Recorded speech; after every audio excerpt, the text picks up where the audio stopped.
Hello everyone, मेरा नाम प्रतिभा बिश्नोई है और एग्रीकल्चर विजन के यूट्यूब चैनल पे मैं आप सभी लोगों का हार्दिक स्वागत करती हूँ।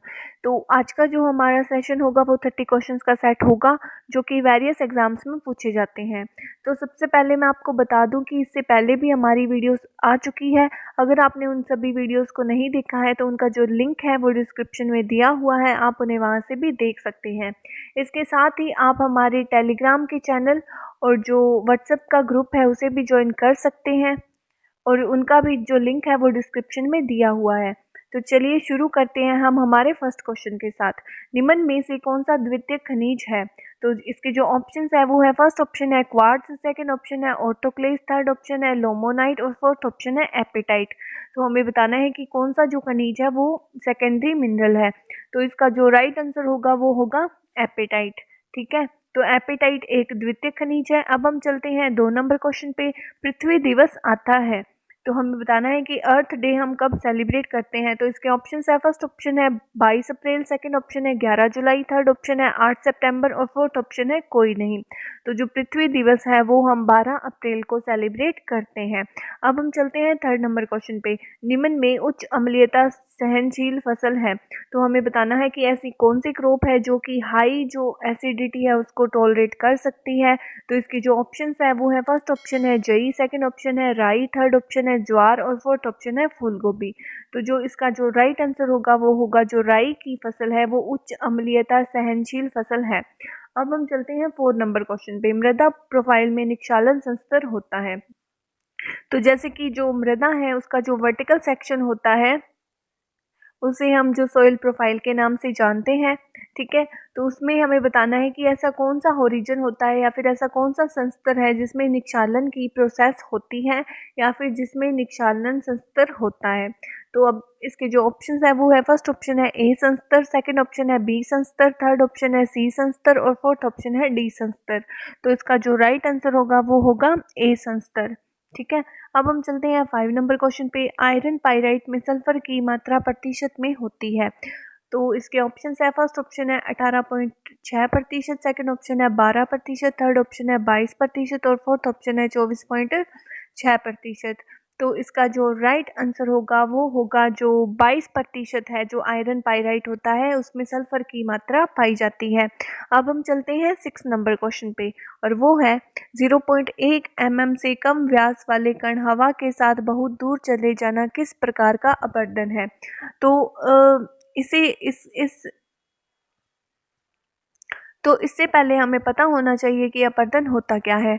तो अपवर्तन क्या होता है, जो मिट्टी के कण होते हैं उनका एक स्थान से दूसरे स्थान पर चले जाना। ठीक है, इसमें वेक्टर्स काम में आ सकते हैं, जैसे हवा के द्वारा भी चले जा सकते हैं, पानी के द्वारा भी चले जा सकते हैं।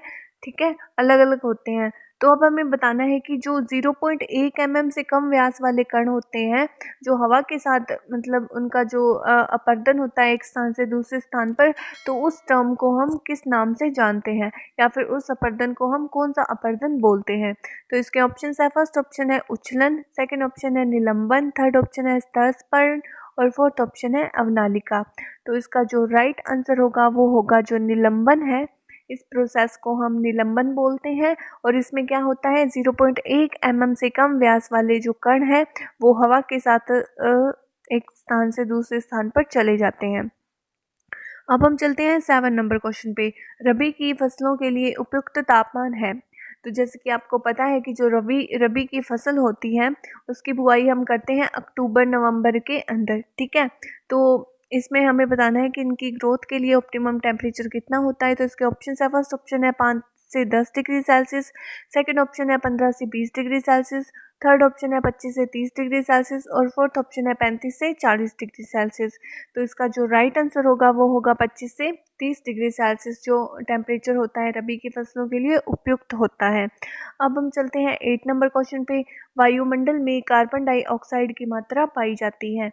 तो इसके ऑप्शन है, फर्स्ट ऑप्शन है 0.03%, सेकंड ऑप्शन है 0.3%, थर्ड ऑप्शन है 0.003% और फोर्थ ऑप्शन है 3.0%।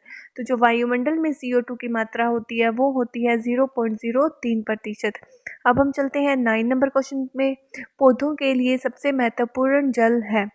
तो हमें बताना है कि जो पौधे हैं उनके लिए सबसे ज़्यादा इम्पोर्टेंट कौन सा वाटर होता है। तो इसके ऑप्शन है, फर्स्ट ऑप्शन है आर्द्रताग्राही, सेकंड ऑप्शन है केशिका, थर्ड ऑप्शन है गुरुत्वाकर्षण और फोर्थ ऑप्शन है सामान्य जल। तो इसका जो राइट आंसर होगा वो होगा केशिका जल, या फिर जिसे हम कैपिलरी वाटर बोलते हैं। और जो पौधे हैं वो केशिका जल को ही ग्रहण करते हैं। तो पौधे के लिए जो सबसे महत्वपूर्ण जल होगा वो होगा केशिका जल। अब हम चलते हैं 10 नंबर क्वेश्चन पे। मनसेल चार्ट का प्रयोग किस में किया जाता है। तो इसके ऑप्शन है मृदा ताप, सेकंड ऑप्शन है मृदा रंग, थर्ड ऑप्शन है मृदा वायु और फोर्थ ऑप्शन है मृदा जल। तो जो मसलिन चार्ट है उसका यूज़ हम करते हैं मृदा रंग का पता करने के लिए। अब हम चलते हैं 11 नंबर क्वेश्चन पे।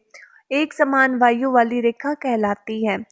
तो इसके ऑप्शंस है, फर्स्ट ऑप्शन है आइसोथर्म, सेकंड ऑप्शन है आइसोबार, थर्ड ऑप्शन है आइसोहाइट और फोर्थ ऑप्शन है कंटूर। तो एक समान वायु वाली रेखा को हम आइसोबार के नाम से जानते हैं। अब हम चलते हैं 12 नंबर क्वेश्चन पे। अमोनियम सल्फेट में सल्फर होता है। तो इसके ऑप्शंस है, फर्स्ट ऑप्शन है 23.70%, सेकेंड ऑप्शन है 20.6%, थर्ड ऑप्शन है 12% और फोर्थ ऑप्शन है 18.6%। तो जो अमोनियम सल्फेट होता है उसमें सल्फर होता है 23.70%। ठीक है। अब हम चलते हैं 13 नंबर क्वेश्चन पे। पौधों में जड़ों के विकास के लिए महत्वपूर्ण है। तो हमें बताना है कि ऐसे कौन सा जो न्यूट्रिएंट है जो पौधों की जड़ों के विकास के लिए महत्वपूर्ण होता है। तो इसके ऑप्शन है, फर्स्ट ऑप्शन है नाइट्रोजन, सेकंड ऑप्शन है फास्फोरस, थर्ड ऑप्शन है पोटेशियम और फोर्थ ऑप्शन है सल्फर। तो इसका जो राइट आंसर होगा वो होगा फास्फोरस। ठीक है। अब हम चलते हैं 14 नंबर क्वेश्चन पे। आलू में ब्लैक हर्ट किसकी कमी से होता है। तो जो ब्लैक हर्ट है वो आलू की एक बीमारी है। तो हमें बताना है कि ये किसकी कमी से होती है। तो इसके ऑप्शन है, फर्स्ट ऑप्शन है जिंक, सेकंड ऑप्शन है ऑक्सीजन, थर्ड ऑप्शन है कवक और फोर्थ ऑप्शन है बोरोन। तो जो ब्लैक हर्ट डिजीज होती है वो ऑक्सीजन की कमी की वजह से होती है। अब हम चलते हैं 15 नंबर क्वेश्चन पे, और वो है कंपोस्ट बनाने की किस विधि को आचार्य विधि के नाम से भी जानते हैं। तो इसके ऑप्शन है, फर्स्ट ऑप्शन है इंदौर विधि, सेकंड ऑप्शन है बेंगलोर विधि, थर्ड ऑप्शन है एडफो और फोर्थ ऑप्शन है मायादास। तो इसका जो राइट आंसर होगा वो होगा जो बेंगलोर विधि है उसे हम आचार्य विधि के नाम से भी जानते हैं। अब हम चलते हैं 16 नंबर क्वेश्चन पे, और वो है नमक मिर्च मिश्रण की तरह के दाने किस उर्वरक में होते हैं। तो मतलब हमें बताना है कि नमक और मिर्च के जो मिश्रण होता है ना, जैसे वो हमें दिखाई देता है, तो उसी तरीके के दाने कौन से उर्वरक के होते हैं।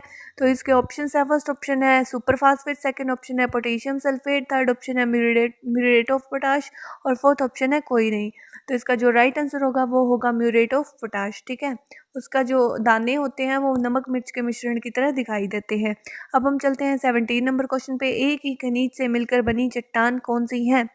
तो इसके ऑप्शन है, फर्स्ट ऑप्शन है लाइमस्टोन, सेकंड ऑप्शन है ग्रेनाइट, थर्ड ऑप्शन है बेसाल्ट और फोर्थ ऑप्शन है माइका।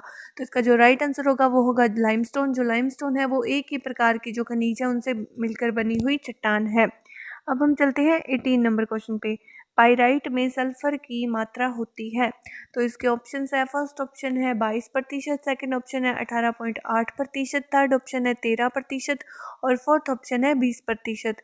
तो इसका जो राइट आंसर होगा वो होगा 22% जो होता है पाइराइट में सल्फर प्रेजेंट होता है। अब हम चलते हैं 19 नंबर क्वेश्चन पे। राजस्थान में सर्वाधिक क्षेत्र में पाई जाने वाली मृदा है। तो इसके ऑप्शन है, फर्स्ट ऑप्शन है भूरी मृदा, सेकंड ऑप्शन है रेतीली मृदा, थर्ड ऑप्शन है अल्टीसोल और फोर्थ ऑप्शन है हिस्टोसोल। तो जैसे कि आपको पता है कि राजस्थान का जो सर्वाधिक एरिया होता है वहाँ पे रेतीली मृदा ही पाई जाती है। अब हम चलते हैं 20 नंबर क्वेश्चन पे। जिस मृदा में कृषि कार्य अधिक कठिनाई से हो उसे कहा जाता है। तो इसके ऑप्शन है, फर्स्ट ऑप्शन है हल्की मृदा, सेकंड ऑप्शन है भारी मृदा, थर्ड ऑप्शन है सूक्ष्म मृदा और फोर्थ ऑप्शन है कार्बनिक मृदा। तो इसके जो राइट आंसर होगा वो होगा भारी मृदा, क्योंकि जो भारी मृदा होती है उसमें कृषि कार्य करने में हमें कठिनाई होती है। अब हम चलते हैं 21 नंबर क्वेश्चन पे, और वो है टैमरिंड्स इंडिका वानस्पतिक नाम है।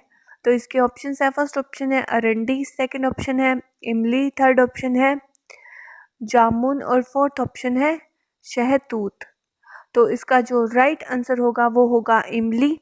जो टैमरिंड्स इंडिका है वो इमली का वानस्पतिक नाम है। अब हम चलते हैं 22 नंबर क्वेश्चन पे। नवीन मृदा वर्गीकरण के अनुसार राजस्थान में सर्वाधिक मृदा किस गण के अंतर्गत आती है?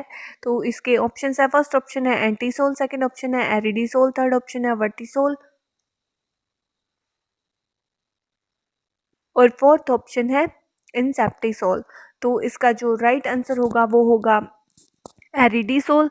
तो जो नवीन मृदा वर्गीकरण के अनुसार है राजस्थान में सर्वाधिक जो मृदा है वो एरिडीसोल गण के अंतर्गत आती है। अब हम चलते हैं 23 नंबर क्वेश्चन पे। गेहूं की उच्च लवण सहनशील किस्म है? तो इसके ऑप्शन है, फर्स्ट ऑप्शन है BL2, सेकंड ऑप्शन है IR8, थर्ड ऑप्शन है जोब 666 और फोर्थ ऑप्शन है पूसा 221। तो इसका जो राइट आंसर होगा वो होगा जोब 666। तो जो वैरायटी है वो उच्च लवण सहनशील किस्म है किसकी? गेहूं की। अब हम चलते हैं 24 नंबर क्वेश्चन पे और वो है विश्व वानिकी दिवस मनाया जाता है। तो इसके ऑप्शन है, फर्स्ट ऑप्शन है 21 मार्च, सेकंड ऑप्शन है 22 मार्च, थर्ड ऑप्शन है 23 मार्च और फोर्थ ऑप्शन है 16 सितंबर। तो विश्व वानिकी दिवस है वो हम 21 मार्च को सेलिब्रेट करते हैं। अब हम चलते हैं 25 नंबर क्वेश्चन पे। अल्प प्रकाशपेक्षी पौधों को पुष्पन हेतु अधिकतम प्रकाश अवधि चाहिए। तो जो शॉर्ट डे प्लांट होते हैं उनको जो पुष्पन या फिर फ्लोरिंग के लिए कितना अधिकतम प्रकाश चाहिए? तो इसके ऑप्शन है, फर्स्ट ऑप्शन है 12 घंटे, सेकंड ऑप्शन है 8 घंटे, थर्ड ऑप्शन है 10 घंटे और फोर्थ ऑप्शन है 6 घंटे। तो इसका जो राइट आंसर होगा वो होगा 10 घंटे। ठीक है। अब हम चलते हैं 26 नंबर क्वेश्चन पे और वो है किस मृदा में ऊपरी सतह पर सूखने पर सफ़ेद चकते उभर आते हैं? तो इसके ऑप्शन है, फर्स्ट ऑप्शन है लवणीय मृदा, सेकंड ऑप्शन है क्षारीय मृदा, थर्ड ऑप्शन है अम्लीय मृदा, फोर्थ ऑप्शन है कोई नहीं। तो इसका जो राइट आंसर होगा वो होगा लवणीय मृदा।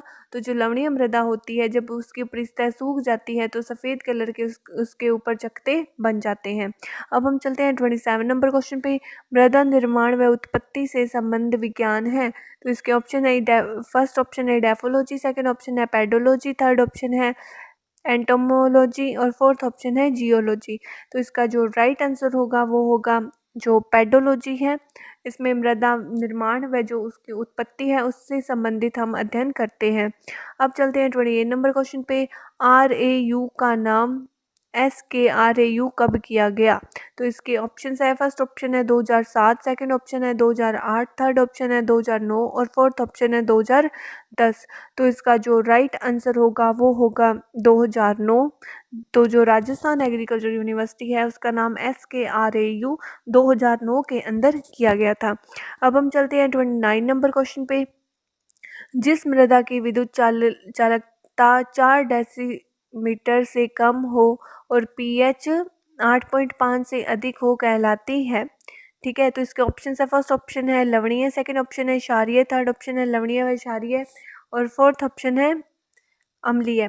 तो इसका जो राइट आंसर होगा वो होगा क्षारीय। ठीक है। अब हम चलते हैं 30 नंबर क्वेश्चन पे। किस क्ले में पोटेशियम का स्थिरीकरण अधिक होता है? तो इसके ऑप्शन है, फर्स्ट ऑप्शन है इलाइट, सेकंड ऑप्शन है केओलिनाइट, थर्ड ऑप्शन है मोंटमेरिलोनाइट और फोर्थ ऑप्शन है कोई नहीं। तो जो इलाइट है क्ले मिनरल उसमें पोटेशियम का स्थिरीकरण सबसे अधिक होता है। इसी तरीके से हमारा आज का सेशन यहीं पे समाप्त होता है। अगर आपको किसी भी तरीके का डाउट हो तो आप उसे कमेंट सेक्शन में पूछ सकते हैं। इसके साथ ही आपको अगर वीडियो अच्छी लगे तो आप इसे लाइक और शेयर ज़रूर कीजिएगा। Thank you so much.